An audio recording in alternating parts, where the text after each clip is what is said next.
hermano Iñaki Paisa de Madrid.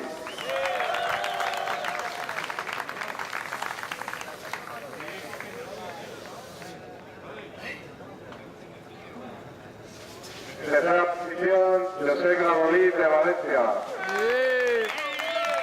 Cuarto lugar va a salir Javier Hidalgo de Madrid.